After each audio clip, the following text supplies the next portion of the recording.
Hey good people, welcome to my YouTube channel.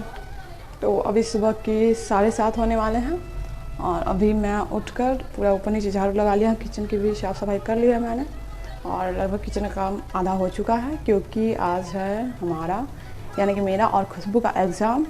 और इस exam का प्रिपरेशन मैंने एक दिन भी नहीं किया है।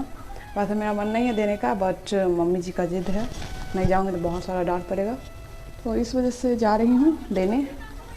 और क्या बताऊँ, अभी तो काफ़ी ज़्यादा मतलब मैं इतना वीक हो गई हूँ, इतना वीकनेस आता है मुझे कि पढ़ाई लिखाई 8 घंटा तो बहुत मुश्किल है।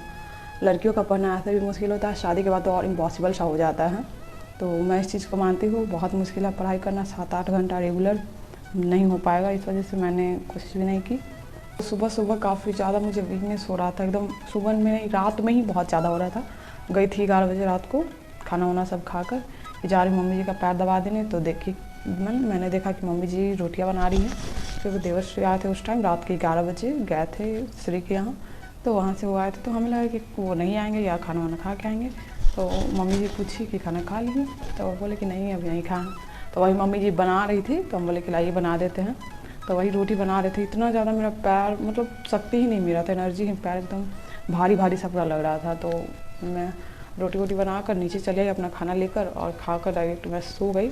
और सुबह में काफ़ी ज़्यादा कमर वगैरह दर्द कर रहा था, उठने का तो मन बिल्कुल भी नहीं कर रहा था, लेकिन मैं जग गई और जग कर झाड़ू वाड़ू लगाया मैंने, तो थोड़ा सा आराम मिला मुझे, ये चीज़ मैं मानूंगी। और ऊपर छत पे गई, किचन का काम कर ली, तो फिर भी वैसा ही लग रहा था। अभी जा रही हूँ नीचे, फ़ोन का चार्जर नीचे है, वहाँ से लेकर लगा दूँगी क्योंकि फ़ोन का बैटरी लो होने वाला है, डेड होने वाला है ये कहिए। और अभी तो खाना वाना बनाना है, फिर उसके बाद नहा वहा कर एग्ज़ाम देने जाना है। तो मिलते हैं कुछ देर बाद। अभी डायरेक्ट मैं रिक्शे में बैठी हुई दिख रही हूँ और मैं बता दूँ कि मैं बहुत दिनों बाद, लगभग देखा जाए 8-10 साल बाद रिक्शा में बैठी हूँ। और ये हुआ ऐसा कि इतना ज़्यादा हम लोग को लेट हो चुका था कि खाना वाना भी बनाना था, खाना वाना बना के नहा कर और एकदम जल्दी से मॉर्निंग में ही एग्ज़ाम था, तो हम लोग आ गए थे और बीच का हम कुछ भी रिकॉर्ड नहीं कर पाए। डायरेक्ट रिक्शा में बैठे तो मैंने रिकॉर्ड कर लिया और एग्ज़ाम सेंटर जहाँ पे जिस कॉलेज में पढ़ा था वहीं पे आके सब कुछ मैं दिखा रही हूँ। और रिक्शा में हम लोग जो बैठे थे, बहुत दिनों बाद में बैठी थी, तो थोड़ा सा काफ़ी ज़्यादा अलग लग रहा था और मुझे रिक्शा वाले भैया पे थोड़ा सा दया आ रहा था, मतलब मुझे, खुशबू को भी, कि यार ये लोग कितना मतलब पूरा दिन काम करते हैं, इतना मेहनत करते हैं, कितना अर्निंग करते होंगे। फिर ना मैंने मन को संतुष्ट किया कि भगवान सबको दिमाग दिए हैं, जो जितना ज़्यादा उसका इस्तेमाल करता है उतना ही आगे रहता है। मेरी खुद की स्थिति तो और ख़राब है, वो तो कुछ अर्न भी करना है, मैं तो कुछ नहीं कर रही हूँ। तो इसलिए मैंने अपने मन को मनाया और फिर इग्नोर करके यहाँ पे आ गई। काफ़ी ज़्यादा बुरा लग रहा था उनके लिए और मैंने कुछ बढ़ा कर भी उनको दे दिया था। यहाँ पे काफ़ी ज़्यादा भीड़ था, एग्ज़ाम देने के लिए बहुत लोग आए हुए थे। मैं 2 सेकंड के लिए सोच रही थी कि ये सब टीचर ही बनेंगे, तो ऐसा नहीं है। बहुत लोग ऐसे हैं जो मेरी तरह एग्ज़ाम सिर्फ देने चले आते बिना पढ़े लिखे, बस फॉर्म भर दिया और एग्ज़ाम देने चले आए। तो यहाँ पे क्या था कि बहुत बड़ा कॉलेज था, बाहर से देखने में एकदम छोटा सा लग रहा था, लेकिन एक कॉलेज तो पहले, मतलब एक कॉलेज था, फिर उसके बाद एक मेन रोड था, फिर उसके बाद में एक और इसी का कॉलेज था। यही कॉलेज सेम था, लेकिन बहुत एक जगह में नहीं हुआ तो 2 जगह में बनाया गया था एक ही कॉलेज। तो हम लोग का वही रोड के उस तरफ था। तो यहाँ पे हम लोग एग्ज़ाम के लिए अपना, जहाँ पे हम लोग का सीट था वो ढूंढ रहे थे और काफ़ी ज़्यादा भीड़ था। एग्ज़ाम के टाइम तो बैग वगैरह सब बाहर में ही रख दिया जाता है, तो मैंने बैग में फ़ोन रख कर बाहर में ही रख दिया था, इस वजह से कुछ रिकॉर्ड नहीं कर पाई थी।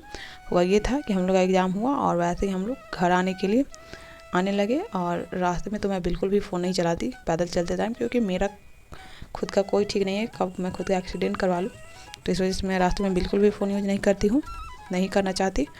और यहाँ पे जैसे हम लोग ऑटो में बैठे हुए रहते हैं, सोचते हैं कि चलो एग्ज़ाम का तो पता नहीं, अच्छा गया नहीं, चलो कम से कम कुछ थोड़ा जगह घूम लेते हैं, क्योंकि घूमने वाला जगह पास में ही था। तो एक म्यूज़ियम दिखा, तो हम लोग म्यूज़ियम में नहीं रोक पाए, बोले कि ऑटो में बैठ गया। फिर थोड़ा आ गया तो देखे कि यहीं पे गोलघर है, तो मैंने ऑटो वाले को रुकवा कर बोला कि जहाँ हम लोग को अभी कुछ काम है रहने दीजिए, बाद में जाएंगे। तो मतलब 5-10 सेकंड हम लोग बैठे ऑटो में और उन्होंने भाड़ा ले लिया हम लोग से। फिर हम लोग देखकर यहाँ पे गोलघर आए घूमने। घूमने वाला जगह क्या है, बस यहाँ पे आइए, वीडियोस बनाइए और अच्छे से फ़ोटो क्लिक कीजिए।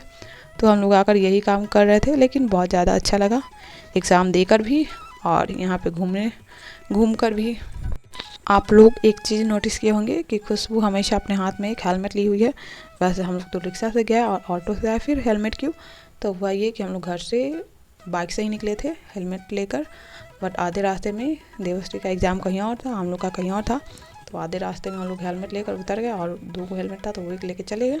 इस वजह से हम लोग के हाथ में एक हेलमेट था। और यहाँ पे बहुत सारी वीडियोस हम लोग शूट कर रहे थे, खुशबू का बना रहे थे हम लोग। यहाँ का बैकग्राउंड काफ़ी ज़्यादा अच्छा था। और यहाँ पे जो भी जिनका भी घर आसपास में है तो उनके लिए सही है। कभी भी मूड ऑफ हुआ, मन किया, आराम से चले आए कुछ देर बैठने के लिए, अकेले टाइम स्पेंड करने के लिए। और यहीं कुछ दूरी पे गोलघर के एक बाउंड्री घिरा हुआ था, तो बहुत सारे लोग यहाँ पे बैठकर फ़ोटोज़ क्लिक कर रहे थे। हम लोग भी देखे तो हम लोग भी आ गए कि चलिए यहीं पे खिंचवाते। बहुत सारे लोग तो नहीं थे, फिर बहुत कम लोग थे तो यहाँ पे आ गए थे। और लुक एट दिस, कुछ नोटिस कीजिए, गोलघर मेरे आगे छोटा पड़ गया, जो कि काफ़ी ज़्यादा दूर आ गई थी मैं। और यहाँ पे बाउंड्री पे तो ये सारी चीज़ें आप लोग देख सकते हैं, काफ़ी ज़्यादा मुझे अच्छा लगा। और हम लोग किसी को बताया भी नहीं थे कि हम लोग यहाँ पे आए हुए हैं। बीच बीच में डॉक्टर सिंह इतना ज़्यादा कॉल कर रहे थे, बोले कि कब आ रही हो, कब आ रही हो, हम लोग कि आ रहे हैं।